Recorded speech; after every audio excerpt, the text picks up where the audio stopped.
Welcome to the Commonwealth Matters. I'm Richard Nelson, Executive Director of the Commonwealth Policy Center, and joining me on today's program is Dr. Ryan Anderson. He is the President of the Ethics and Public Policy Center based in Washington, D.C. Ryan, welcome to the program. Thanks for having me. It's a pleasure to be with you today. Hey, for the benefit of our listeners and viewers today, could you just tell us briefly what the Ethics and Public Policy Center does? Sure. So we are a think tank based in DC. We're a public policy center that focuses on ethics and public policy. It's a pretty descriptive title there. We were founded in the bicentennial year, so 1976. We've been around for about 45 years now.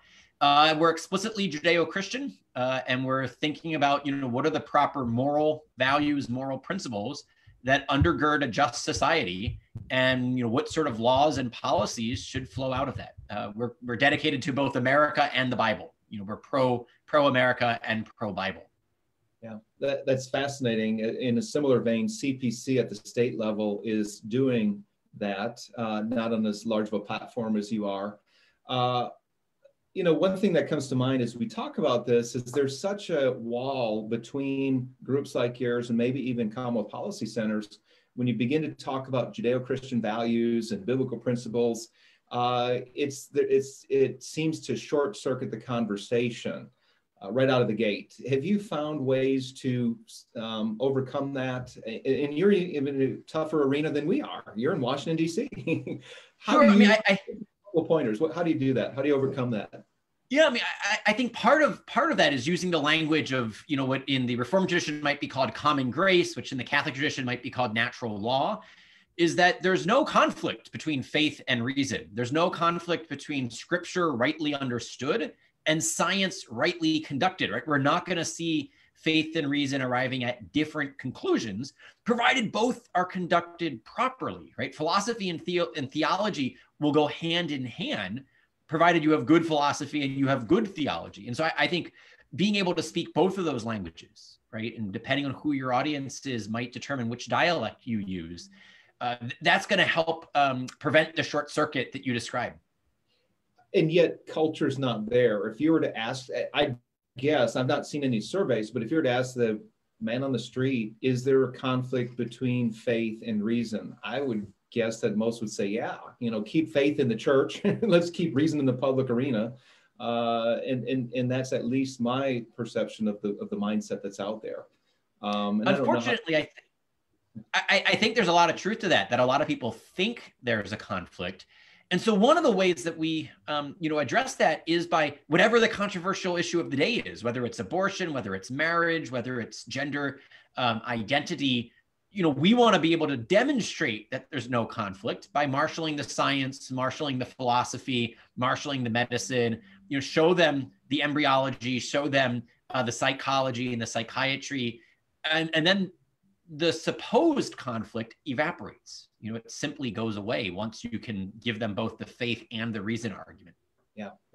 And it's interesting because in the United States, we have a faith tradition that has influenced the public policy formation. It's influenced those in government who hold office.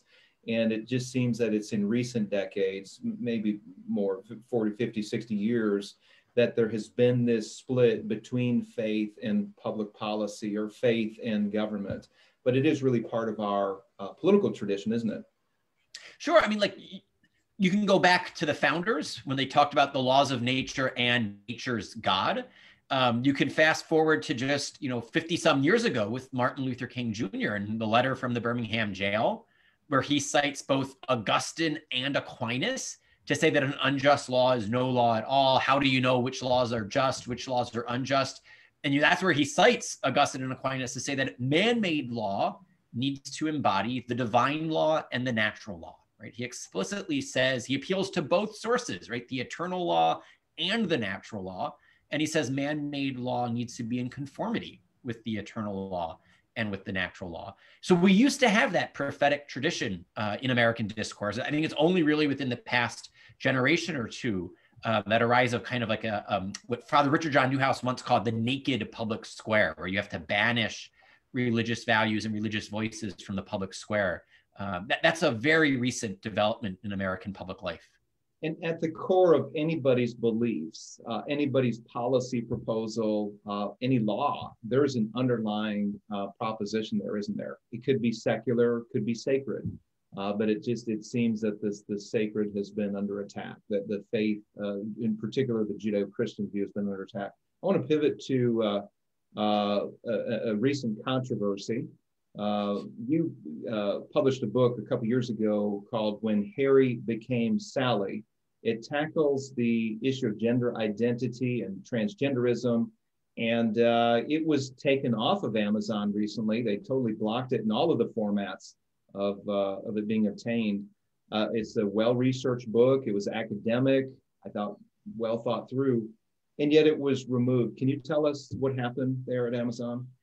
Sure. I wish I knew fully what happened. They really haven't told us much. It was about, I guess it was 3 or 4 weeks ago now. On a Sunday afternoon, I discovered that the book had just been disappeared. Someone trying to buy the book reached out to me to say, I can't find it on Amazon. What happened? And I thought maybe there was a technical glitch. So I pull up my app on my iPhone, and the hardcover is gone, the paperback's gone, the Audible book is gone, the ebook, the Kindle is gone. I reach out to the publisher. I'm like, did we forget to renew our contract, or what's happening? Amazon had not reached out to me. Amazon had not reached out to the publisher or the distributor. They simply erased the book from their cyber shelves. And then only weeks later did they give a reason, claiming that it violates their content guidelines. The problem here is that Amazon controls something like 70% of all new adult nonfiction book sales and 80% of all ebook sales. They are the market. And so if Amazon removes you from the market, it's going to negatively impact you, but it's not just about me here, right? Because it's also going to impact the future author who's going to think twice before writing a book that might run afoul of the Amazon censors. It's going to force a publisher to think twice before they publish a book on the controversial issue where Amazon might simply remove it from sale. And then consumers, you'll never even know about the books that never get written in the first place, or books that get removed, but aren't by authors who are prominent enough to kind of garner media coverage of the removal. So it's a really bad development for a culture that needs the free exchange of ideas, and that means the free exchange of books. I mean, and isn't this an American ideal that we have freedom of speech, we have freedom of association, basic First Amendment rights that would allow people like you and me, for that matter, to publish opinions that are different from the mainstream? But one thing that's not American is to block or to cancel other people out. How do we address, what would be the proper response to cancel culture? Now, of course, when we talk Amazon, that's a private entity. I mean, they can decide what they carry and what they drop. But what would you suggest to conservatives concerned about cancel culture? Is there anything we can do? And if so, what would that be? Yeah, I mean, so you're correct in making the distinction between the First Amendment and private businesses. The first words of the First Amendment are Congress shall make no law. And so the First Amendment really restricts government action. That said, that doesn't mean private businesses can do whatever they want. That's never been true under American law. There are all sorts of limits on our rightful liberties, right? None of our liberties are unlimited. And, we have laws that govern anti-discrimination conduct for businesses. We have laws that govern antitrust and anti-monopolistic practices. We have laws that regulate utilities and common carriers. And it strikes me that an entity like Amazon really sits right at the intersection of those 3 areas, right? It's questionable. Did they violate an anti-discrimination law here? Are they functionally a monopoly and therefore violating antitrust protections? Have they been engaged in consumer deception and therefore a consumer protection law might be at stake? I don't know. We're going to have to find out. Yesterday, the Attorney General of Indiana sent a letter to Amazon requesting more information as to their conduct. I'm not a lawyer, so I can't, say whether or not they've violated current law. I'm looking into it. But I think conservatives should not default to the private businesses can do whatever they want, that the only threat is big government. Big business and big tech can also be threats to our freedom and to our flourishing. Is the Ethics and Public Policy Center asking Congress to hold hearings on this or to investigate what Amazon is doing? Because it's not just your book, but I think it goes across the spectrum, and particularly with LGBT issues. You have a very active and influential LGBT community that has come down hard against contrary opinions when it comes to human sexual ethics. But what, are you talking to Congress at all, or encouraging them to look into this? Your question reminds me to point out for our listeners and viewers that Amazon made this decision the Sunday before the Thursday vote in the House of Representatives on the so-called Equality Act, right? So the timing is highly suspicious. It seems like they were trying to shut down debate right before a big vote on Congress on an issue that my book discusses, right? And an issue that I've been an outspoken critic of. 4 senators have already sent a letter to Jeff Bezos requesting more information of the decision. Just on Tuesday or Wednesday of this week, 8 members of the House of Representatives from the Republican Study Committee sent a letter to Jeff Bezos requesting more information. And then yesterday, we saw the Indiana AG Act. So, you know, different politicians and state AGs are looking into this, and you know, we're going to have to wait and see what they uncover.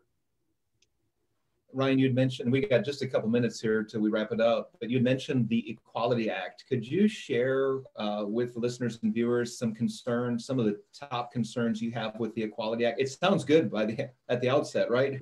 We all want equality. We want to be treated equally. What are some of your concerns with that bill?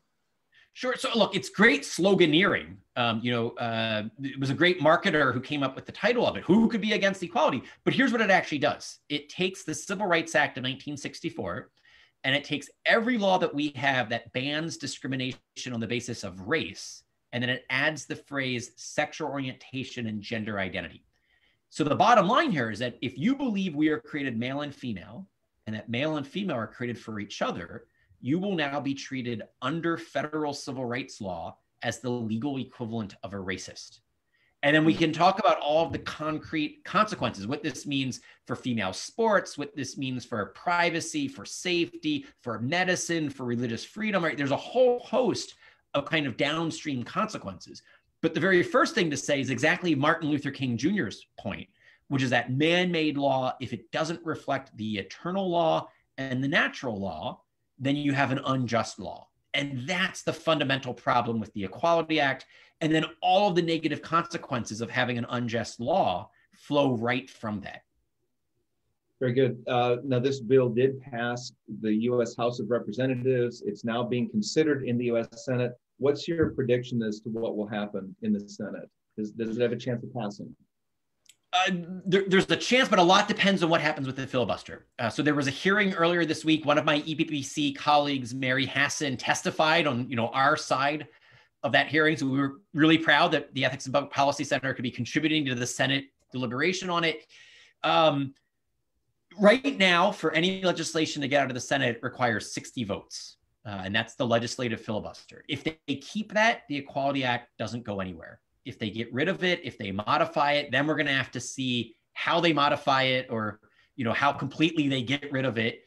And then it all depends on whether or not someone like Joe Manchin is going to support it or not. And this is why your state's pretty crucial here. It looks like you would have the two political parties divide along partisan lines, and it's a 50-50 Senate, which means the vice president would cast the deciding vote.